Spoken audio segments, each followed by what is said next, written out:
everybody, welcome to this week's Roundup, the first one of 2025, and there's a whole bunch of stuff to talk about. So Happy New Year, and let's jump right in.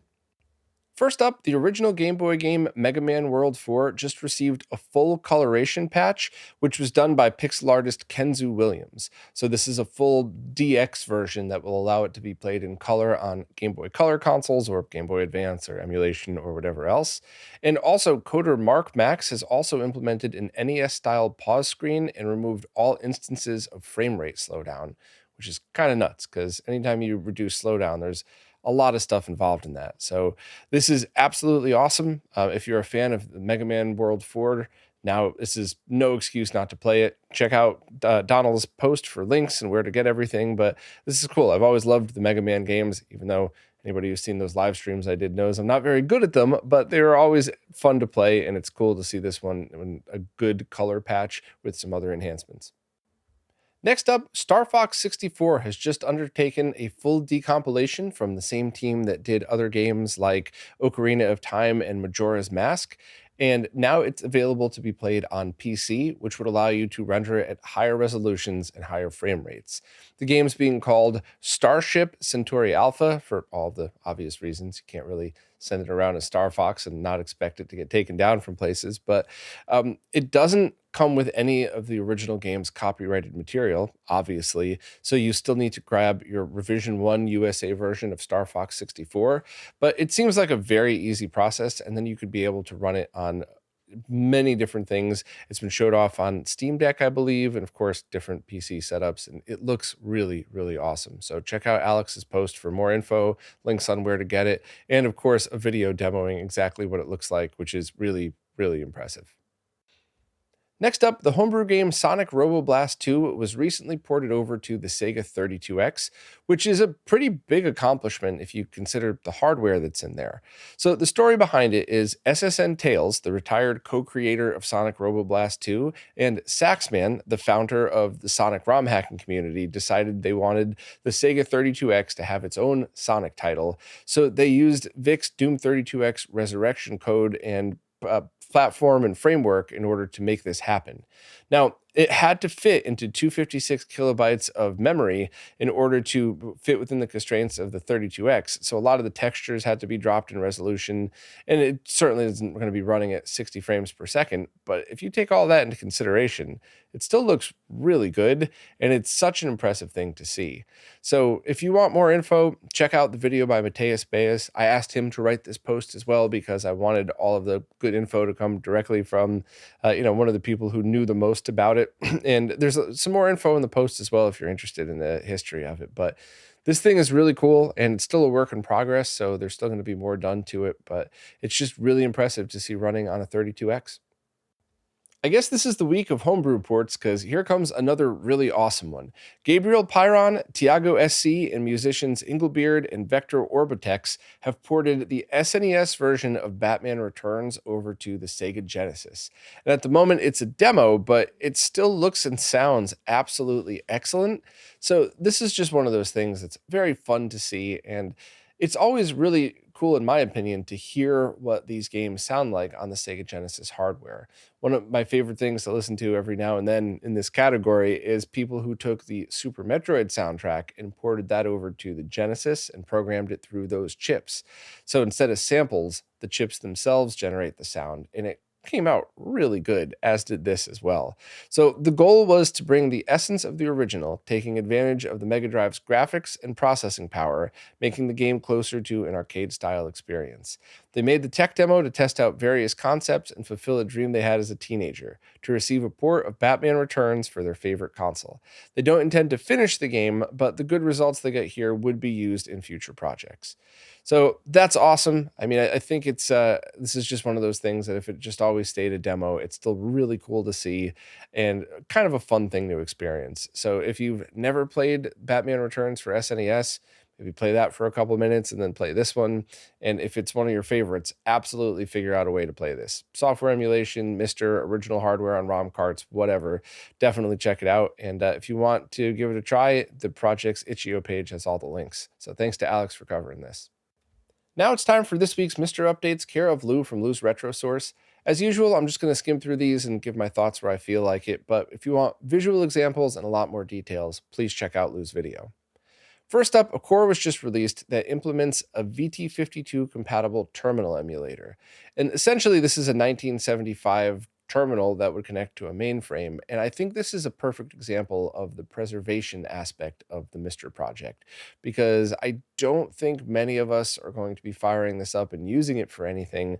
But I do think it's kind of a neat thing to have. And who knows, maybe we'll read a story one day about somebody got back some old information because they used their Mister to log into an old mainframe or something. Who knows? I don't know. I still think it was cool, and I appreciate stuff like that.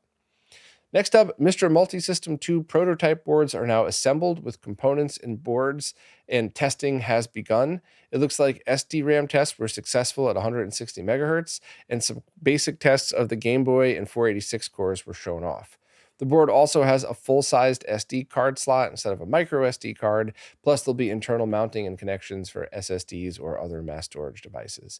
So that's awesome. The Multisystem 2 was confirmed to having everything on the board, not the DE10 plus IO board. Everything is built in, and rumors are floating around that it might have a more powerful FPGA, or at least could potentially, but at the very least, it should be 100% compatible. But this is all still in prototypes, so I'm really looking forward to seeing where they go with it. Next up, Tandy Logan is working on a way of launching games on Mister via a browser. And this method also allows you to view game artwork while you're browsing instead of just the text list. I don't know why that's a tongue twister, but basically, there's also a GitHub page with images to download and print on NFC cards. So check it out if you're interested in stuff like this. I always think different ways to launch games are going to be better fits for other people or some people than others, and always a fun thing to mess with. Next up, RetroFrog released their Zapparoo NFC reader for the Mister, and this could be placed underneath a Mister stack and is perfectly sized for the RetroFrog Mister FPGA cases.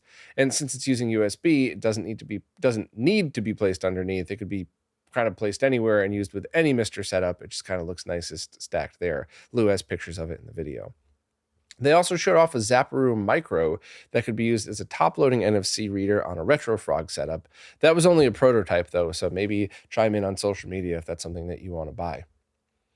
There's now a work-in-progress core in development for Osborne computers, and that was a portable computer released in 1981 that ran on the CP/M operating system.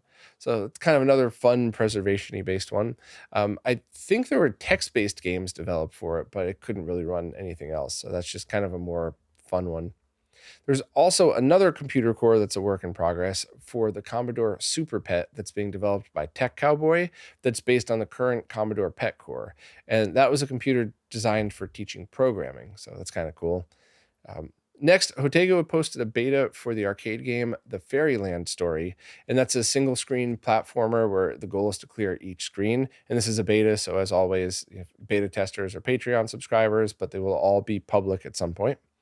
And also, Hotego made some maintenance releases to some current cores, but also wanted to request if anybody had the ability to obtain certain PCBs for the arcade games Chack and Pop and NY Captor, because Hotego plans to research those PCBs and provide FPGA implementations, and I think is having trouble finding them. So please DM him if you have the ability to pick up one of these, or if you're willing to just sell cheap or donate it. Next, Pixel Memory started selling a stylized Zapparoo reader that features pixel art for classic games, and it's a reader that can easily blend into some retro gaming design aesthetics. So check out pictures online, and of course in Lou's video as well if you want examples of that. The Apple II and AO486 cores were both updated with a bunch of different fixes, including color palette fixes for the Apple II and a bunch of other stuff. So definitely check out the full list if you're into those. There's also a ZX Next update that incorporated version 3.02 changes from the original ZX Next core. And the Mr. Main has been updated with a ton of stuff, including support for Thrustmaster wheels, which is kind of cool, and just a bunch of other small fixes and updates, including initial Philips CDI support. So I'm getting excited for that one. I can't wait to just play Thunder in Paradise on a Mr. and just smile through all of it. But anyway, that's it for this week's Mr. Updates. As always, thank you so much to Lou for keeping up with these. There's no way I could do this without him. And if you rely on Lou's updates as much as I do, please consider supporting on Patreon. The Japanese Sega Saturn game Bomberman Fight just had an English translation put out by developer Malenko, and this was a pretty big undertaking that took more than 2 years to finish. Malenko said everything was an obstacle from multiple drawing routines, multiple locations for the same tiles, to most of the programming being hidden in multiple files. The only thing that went right was the graphics being uncompressed on disk. So that's kind of a cool thing, but it's not just a translation. It also implements some of the hidden levels that you would only be able to unlock with a special Hudson controller that hacker Bo Bales had figured out, I think, back in last January. So this is just one of those very cool things that if you want to play Bomberman Fight in English, then now you have a patch to do so with those extra levels. And this is, I say it every time. I'm a huge, huge fan of translations because it really just does allow a ton more people to experience games that they probably never would have before in at least the same way. So thanks very much to Malenko for doing it, and thanks to Dan for covering it here. Next up, Pixel Effects have just opened pre-orders for a 3DO version of their RetroGEM digital-to-digital HDMI kit. And this is essentially the same as their RGB kit, but ported over to HDMI with some other enhancements. And I mean that as a huge compliment. I did the launch video for the original RGB mod that Dan had done for the 3DO, and I just had nothing but good things to say about it. I still feel that way about it. And this essentially is the same, except they're able to sample 240p from 3DOs without incurring the same speed increases that previous 240p mods may have caused. So that was just one of those things where if you flip the switch from 480i to 240p in games like Wolfenstein 3D, it'll run really fast, so it's just almost making it unplayable. So supposedly that's not going to happen this time. And it basically is going to be compatible with almost every 3DO, but it's the same story as with all of these mods. This is not something that is only a RetroGEM problem. Any of the Anvil revisions can't mod because so few signals are exposed to the developers, so you can't tap into them. And also, it seems to be late model FC10s and Gold Star GDO 202s might not be compatible with this as well. So I would just check their documentation and make sure. You're going to have to open the case just to be absolutely sure, but just double check that yours is compatible. But I think this is something that's awesome for people that just want a digital to digital mod for their 3DO. The price for the software locked version is $120 and the software unlocked version is $190.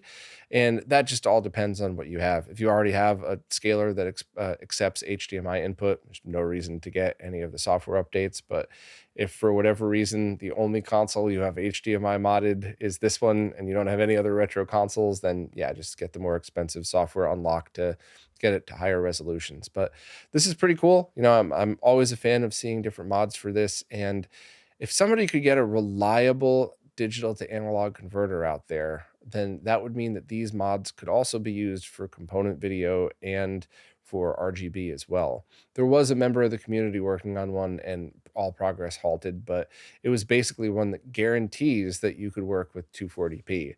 Just a very short backstory. When I first started talking about this stuff, if you bought 10 of these random cheap converters, I have that RetroRGB.link/cheap DAC, which is still active, but I used to tell people 9 out of 10 will work with 240p and one just randomly won't. And it seems to be the opposite recently. Brands like Lontium must have updated the firmware in their ASICs, which is not going to be something that you could do anything about. So a lot of the newer ones just don't work with 480i or 240p at all.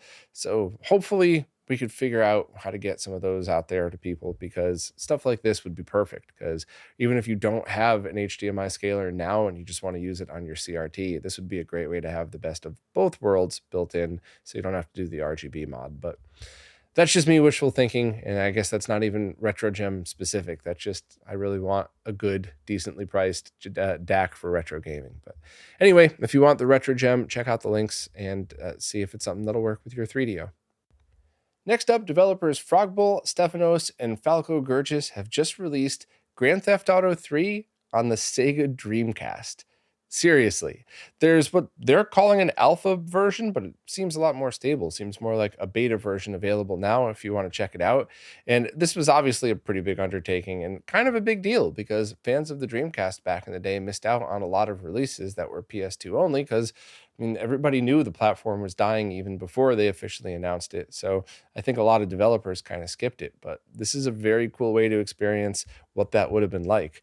If you want to check it out, the Sega guys have done a video on it, kind of showing off what to expect, and it just looks really, really cool. So this is just one of those fun things that I just think is exciting. And I haven't had a chance to try it myself, but I absolutely want to spend at least 15-20 minutes with it just to experience what that would have been like and just kind of see, see what this is all about. But, excellent work. I'm really happy that to see stuff like this.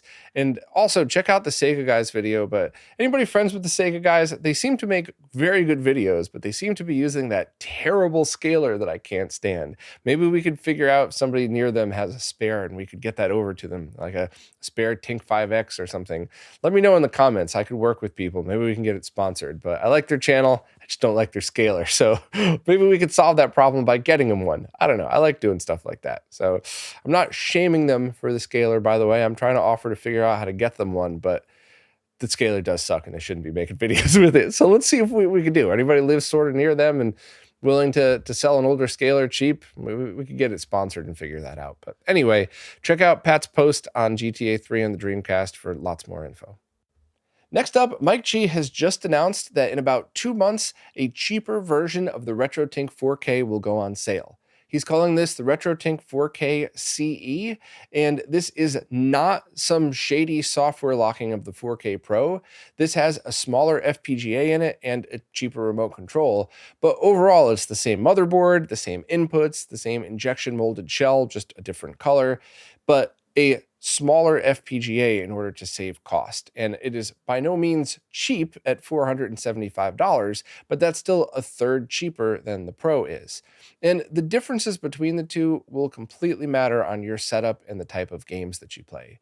I think that if you're looking for a premium product and you play a lot of 480i titles, the edge adaptive, enhanced motion adaptive deinterlacing that the Pro has that the smaller FPGA in the CE cannot handle will absolutely still be a big deal and something that you're going to need, or if you have the money to spend and you're looking for the premium product, you're going to need to upgrade to that one. But there's a lot of people that might just need the CE, so you could save a bunch of money on that. I put together a pretty detailed launch video that really just shows the differences between the two. I didn't have time to do a full deep dive and compare it to other scalers. I will hopefully be doing that in 2025 and really do a deep dive, probably going to be an hour-long video going through everything. But this was just a launch video. It's kind of baffling to me how many people don't understand what a launch video is, because I've done them for so many different companies over the years, but it's basically like a, hey, let me introduce you to this new thing that's coming out. But that's essentially what this is. And I talked about the differences today.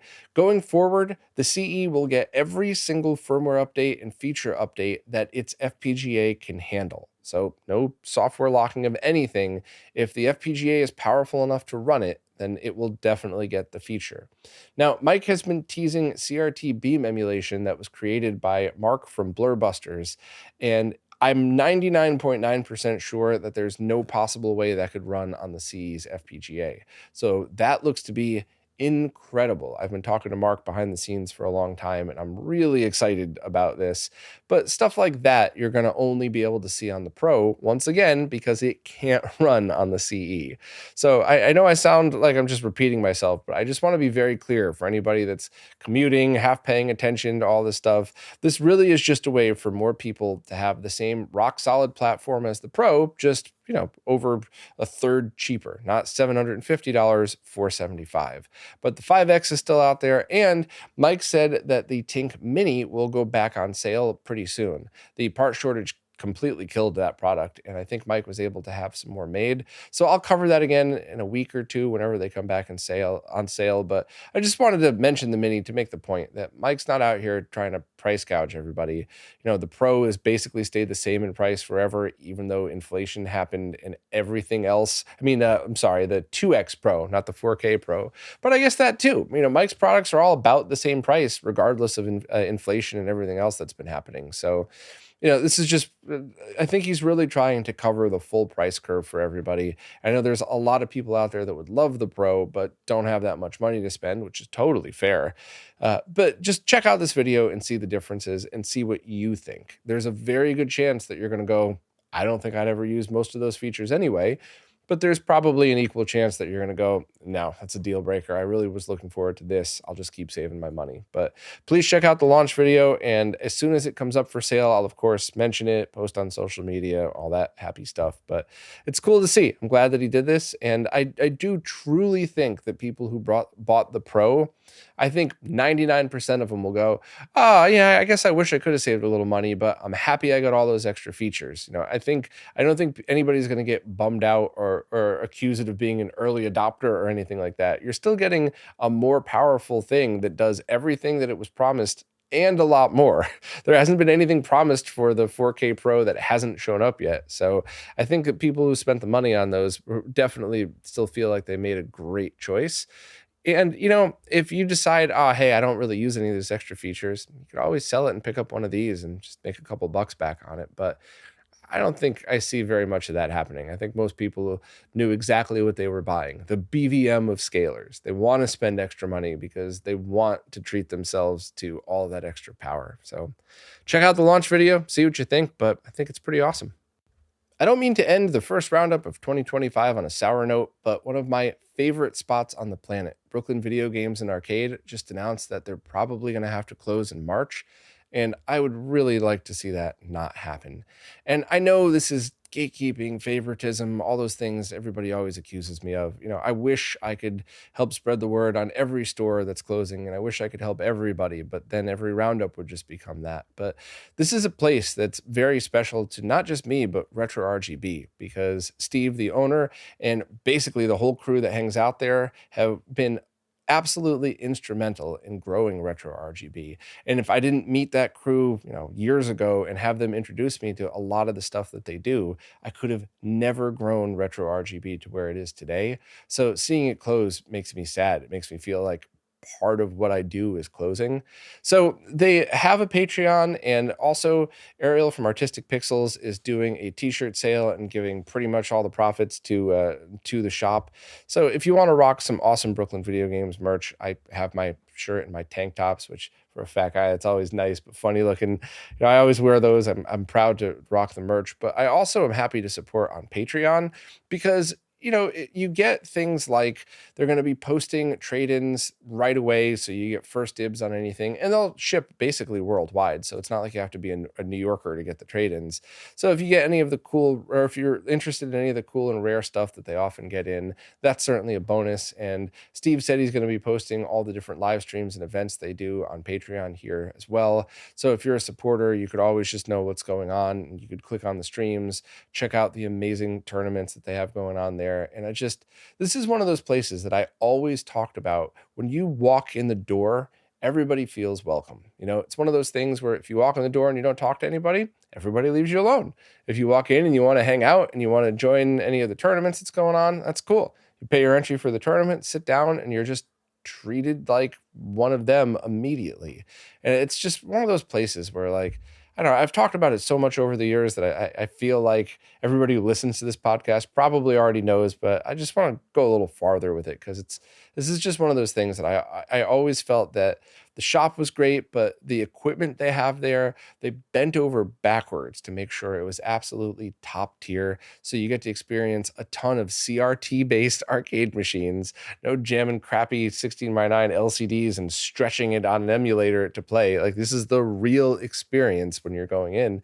They have tons of modern stuff too as well, but this is really just one of the spots that's absolutely incredible, and I would hate to see it go. So if you want to support, you could support on Patreon, and you do get the first dibs, which is kind of a neat thing for anybody worldwide. And of course, all of their streams are going to be public anyway, but it's kind of one of those extra bonuses that you always just have it in your Patreon feed, and you can kind of be kept in the loop of whatever's going on there. So if you love stuff like this and you have the ability to support, please do. And if not, maybe help spread the word, because this is definitely part of RetroRGB, and I just don't want it to see it die unless there really is no other option. So links to everything are going to be in the description. Pick up a t-shirt, support on Patreon, and maybe help share so that we could try to get more people involved and see what we could do. Well, that's it for this week. I want to say thank you and give a shout out to all of the contributors who did all the posts this week, because you may have noticed the only post I did was the RetroTINK CE post, because every single moment of free time I had went into making that launch video, and I didn't have any time to work on the other posts, but we still have a pretty full week. So thank you so much to the other contributors for helping out with that.